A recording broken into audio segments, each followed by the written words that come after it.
네, 여러분 안녕하세요. 오랜만입니다. 최근에 역시나 애기 보고 바쁘고 또 회사 일도 바쁘고 해가지고 영상을 많이 못 올렸습니다.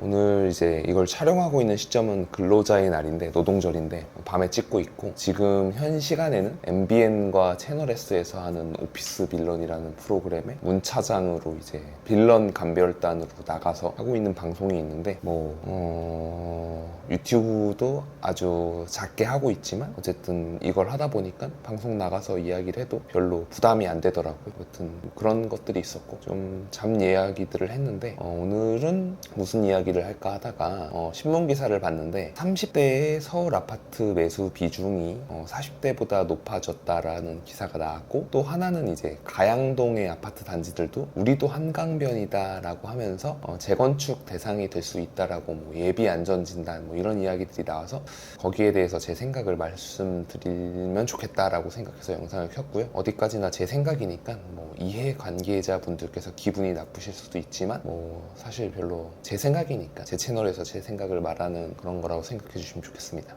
첫 번째로 이제 30대 아파트 매입 비중이 전체 26%이고 역대 최고치를 기록했다. 그러니까 이 비중인 거죠. 30대들이 사는 비중이 예를 들어서 구매 건수가 요만큼 있고 30대 비중이 이렇게, 그러니까 100개 중에 뭐 25%였다라고 하면 25건이지만 어쩔 때는 1000건이 거래됐을 때 15%만 해도 150건의 매수 거래 건수가 30대일 수 있잖아요. 그러니까 30대 비중이 올라갔다라는 거지 거래량 자체가, 절대적인 량 자체가 증가한 건 아니기 때문에 그거를 잘 구분해서 봐야 하지만, 어찌됐든 간에 이렇게 거래가 말라있는데 30대들이 비중이 가장 높아졌다는 것은 의미가 있다라고 해서 기사에 실린 거겠고요. 그 가장 큰 이유는 특례 보금자리론을 대출을 해주는 정책 때문이라고 생각이 듭니다. 두 번째 기사는 가양동 재건축, 우리도 한강변 뭐 이런 기사들이 나왔는데, 3단지 같은 경우는 예비 안전진단을 첫 통과했다. 그러니까 이제 안전진단 자체를 통과해야 재건축을 할 수 있는 조건이 되는데,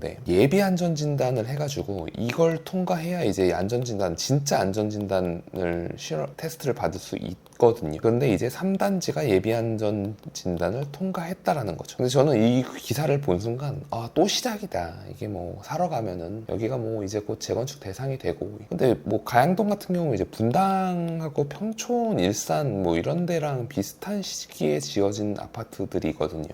80년대 후반에 지어진 목동이 아직도 재건축이 안 되고 있는데, 90년대 초반에 있는 가양동이라든가 분당이라든가 일산 뭐 이런 데가 아직 요원하다고 저는 생각이 들거든요. 80년대 후반에 지어진 아파트들, 목동, 상계, 여기부터 이제 재건축이 진행이 되어야 이 뒷단이 이루어질 수 있는데, 뭐 가타부타 그렇게 재건축이 그렇게 쉬우면 여의도의 그 황금 입지를 갖고 있는 곳들은 왜 아직도 그러고 있을 것이며, 압구정같이 오래된 곳도 왜 그러고 있겠냐는 생각이 듭니다. 그래서 30대 분들이 무슨 뭐 재건축을 노리고 여기 신축 아파트를 미리 사는 개념이라고 사두면은, 뭐 저는 사실 이 반등세가 언제까지 기다려야 될지 모르는데 아파트를 미리 사두는 게 그렇게 의미가 있나라는 생각이 들고요. 전 실거주를 하는 거면은 지금 사기 좋은 시간이라고 생각을 합니다. 왜냐하면 가격이 많이 싸졌고요. 충분히 싸졌다고 생각이 들고, 이 이하는 이제 안 빠질 것 같다라는 생각이 들어요. 반등을 한다라는 게 아니고 안 빠질 것 같다라는 생각이 듭니다, 이제는. 왜냐면 가격적으로 보게 되면 거의 2020년대 초반 수준까지 내려온 곳들이 굉장히 많이 있거든요. 물론 2020년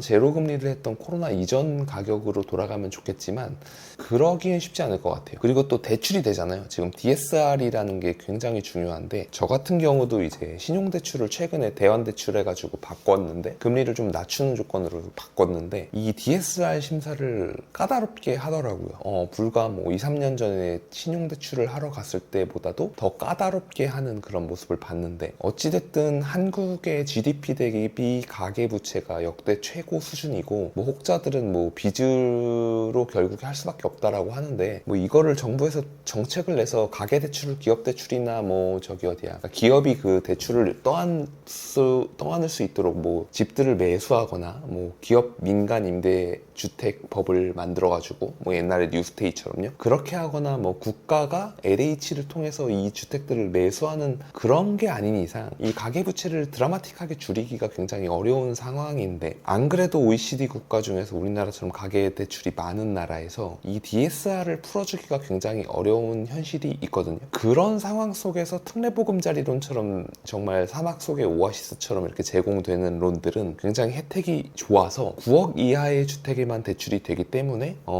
이 주택들을 매수하는 좋은 타이밍이고 좋은 수단이 있는 시점이라는 생각은 듭니다. 근데 가격이 오를 것 같아서 전세 끼고 사두는 거는 좀 아닌 타이밍이라고 생각합니다. 왜냐면 가격이 바닥을 찍었다는 거지 반등한다라는 게 아니기 때문에 이 상태가 지속이 될 거고, 그 과정 속에서 이 매물을 매도해야 하는 사람들은 급매물로 내놓을 거고 하기 때문에 가격이 그렇게 쉽게 오르기 어렵다라는 게 제 생각이고, 청약을 받으라고 그래서 말씀을 드리는데, 그러면 이제 업자들이나 이런 사람들, 업데이트가 안 된 사람들이 이전 정권에서는 가점 100%만 가능했기 때문에 30대들은 절대 이 청약을 받는 게 불가능했었는데, 그 이야기를 하면서 청약 언제 기다리냐, 빨리 가서 사라, 뭐 무슨 막 자기들이 뭐 유명한 스케이터 선수 흉내 내거나 무슨 뭐 축구 선수 흉내 내면서 무슨 뭐 멋있는 말 하고, 뭐 그리고 저기 모 제약회사 바이오 기업 회장님 흉내 내고, 뭐 정주영 회장 흉내 내면서 해봤냐, 뭐 실행을 해야 이딴 소리 하면서 뭐 지금도 가서 사라고 하는데, 지금은 이번 정권 들어서 30대들한테 패닉 바잉 하지 않을 수 있는 아주 좋은 제도인 청약 추첨제가 부활했기 때문에 이거를 이용을 할 수 있다는 시점이고, 저 역시도 이거를 굉장히 좋게 보고 있고, 주변 사람들한테도 청약을 해라 이렇게 얘기를 하거든요. 마지막으로 저는 이제 정리해서 말씀드리면, 급등은 안 온다, 불안해하지 마라. 그러니까 임장 보고서 이런 쓰는 법 수업도 듣지 마라. 이거는 업자들이 자기네 그런 강의를 하고 이 임장보고서 쓰는 법 가르쳐주고 돈 받고, 임장보고서를 자기 블로그나 카페에 올리기 위해서 이 카페를 활성화시키고, 이걸 새로운 사람들이 보고 들어와서 너희들도 구매해, 이 강의 들어, 이런 식으로 이제 생태계를 만들려고 만든 시스템이라고 저는 생각하기 때문에 이런 거는 굳이 필요 없다. 그리고 이 업자들이 얘기하는 성공 방정식은 다 2010년 중반에 갭 투자해서 성공한 케이스들이거든요. 혹은 전세 가격 오르는데 미리 가가지고 분양권이나 매물을 사놨다가 전세 갱신 시점에 맞춰서 전세금을 높게 받아서 자기 자본을 덜 들이고 하는 무피 투자, 이런 것들이 유행이었는데, 새 시대에는 항상 새 방정식이 만들어지는 법이고, 그 방정식을 찾아내야 성공할 수 있거든요.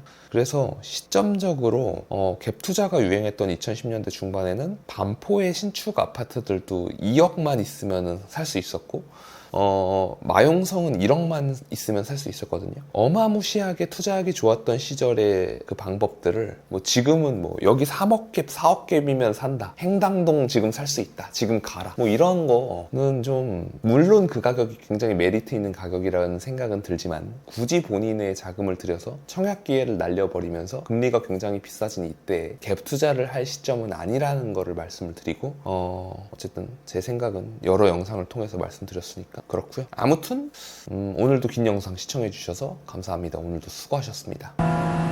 오늘도 긴 영상 시청해 주셔서 감사합니다. 오늘도 수고하셨습니다.